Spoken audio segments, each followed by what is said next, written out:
আমাদের বিএনপির এমপি মন্ত্রী ভাইরা বলেন বাংলাদেশে তাদের কথা শুনলে মনে হয় কোনো সমস্যা নাই, কিন্তু আপনাদেরকে এই উন্মুক্ত পথসভা থেকে রায় দিতে হবে যে বাংলাদেশে এই সমস্যাগুলো আছে কি নাই। আপনারা রায় দিন যে আপনাদের ওই অনার্স মাস্টার্স পড়ুয়া যে সন্তান ভাইটা আছে তারা কি সবাই চাকরি পায়? তাদের কি সবার চাকরি আছে? তাহলে আমাদের ওই ভাইদের জন্য কর্মসংস্থানের দরকার আছে না নাই? কর্মসংস্থানের দরকার আছে না নাই? আমরা দেখি আমাদের সংসদে আমাদের এমপি মন্ত্রীরা বলেন যে বাংলাদেশে মাঝে মাঝে বিদ্যুৎ যায় কিন্তু এটাকে লোডশেডিং বলে না। আপনারা তো এই পথে প্রান্তরের মানুষ, আমি জানি এখানে শুধু এনসিপির শুভাকাঙ্ক্ষীরা নেই, অন্যান্য রাজনৈতিক দলেরও কিছু কিছু শুভাকাঙ্ক্ষী এখানে আছে। আপনারা এই উন্মুক্ত পথ থেকে রায় দিন যে আপনাদের এই কালীহাতিতে লোডশেডিং হয় কিনা, বিদ্যুৎ যায় কিনা, কারেন্ট যায় কিনা। তাহলে আমরা আমাদের ওই এমপি মন্ত্রীদেরকে বলতে চাই, সংসদে শুধুমাত্র লোক দেখানো কথা না বলে আমাদের ঘরে ঘরে আমাদেরকে বিদ্যুৎ নিশ্চিত করতে হবে। আমরা জানি আমাদের এই অভ্যুত্থানে আমাদের জামাতের ভাইরা, বিএনপির ভাইরা, আরো অন্যান্য অনেক দলের সহযোদ্ধা ছিলেন, কিন্তু আমরা শুধু একটা কথা বলতে চাই, আমরা আগামীর বাংলাদেশে আর নতুন করে কাউকে শেখ হাসিনা হইতে দিব না। শেখ হাসিনার আমলে একটা রোগ ছিল, সবাই খারাপ কিন্তু শেখ হাসিনা ভালো।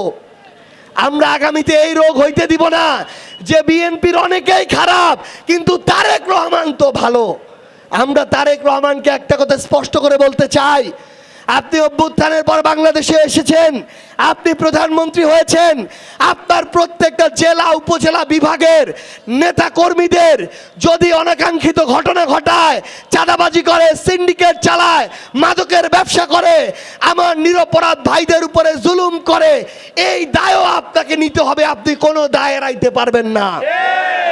আমরা স্পষ্ট করে আপনাদের একটা কথা বলি, আগামীর বাংলাদেশে একটা জিনিস শুধু মনে রাখবেন, একজন রাজনীতিবিদ ভালো হলে আপনার এই কালীহাতি কোনোদিন ভালো থাকতে পারে না।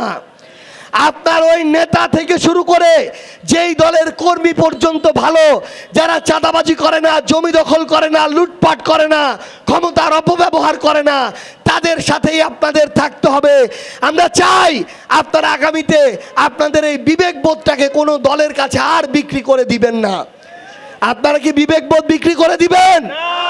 আপনারা কি বিবেকবোধটা কোনো দলের কাছে বন্ধক দিবেন? কোনো মার্কার কাছে বন্ধক দিবেন? একটা জিনিস শুধু মনে রাখতে হবে, এই বাংলাদেশে আপনার আমার ভোট, বাংলাদেশ কারা চালাবে সেই সিদ্ধান্ত নেয়। আমরা যদি অন্ধভাবে দাস হয়ে কোনো দল মার্কার সমর্থন করি তাহলে আগামীর বাংলাদেশে পরিবর্তন কোনোদিন সম্ভব না। আমরা আপনাদেরকে আহ্বান জানাই, আমাদের এখানে প্রশাসনের অনেক ভাই আছেন, এই জুলাই অভ্যুত্থানের আগে বাংলাদেশ পুলিশ নামক যে প্রতিষ্ঠানটি রয়েছে, এই প্রতিষ্ঠানটিকে শেখ হাসিনা নিজে ক্ষমতায় টিকে থাকার জন্য ইচ্ছামতো অপব্যবহার করেছে। আমরা চাই বাংলাদেশ পুলিশ থেকে শুরু করে বাংলাদেশের অন্যান্য আইন শৃঙ্খলার যত প্রতিষ্ঠান আছে, আপনারা আপনাদের কাজের মধ্য দিয়ে আপনাদের সেই গৌরব এবং সম্মান ফিরিয়ে আনবেন ইনশাআল্লাহ। মনে রাখবেন, প্রত্যেকটা দল ক্ষমতায় থাকার জন্য আপনাদেরকে ব্যবহার করার চেষ্টা করবে, কিন্তু আপনারা যদি বিবেকবোধ বিসর্জন দেন, পেশাদারিত্ব বিসর্জন দেন, তাহলে আপনি কোনোদিন বাইরে যাই হোক না কেন নিজের বিবেকের কাছে, মনের কাছে মাথা উঁচু করে দাঁড়াতে পারবেন না।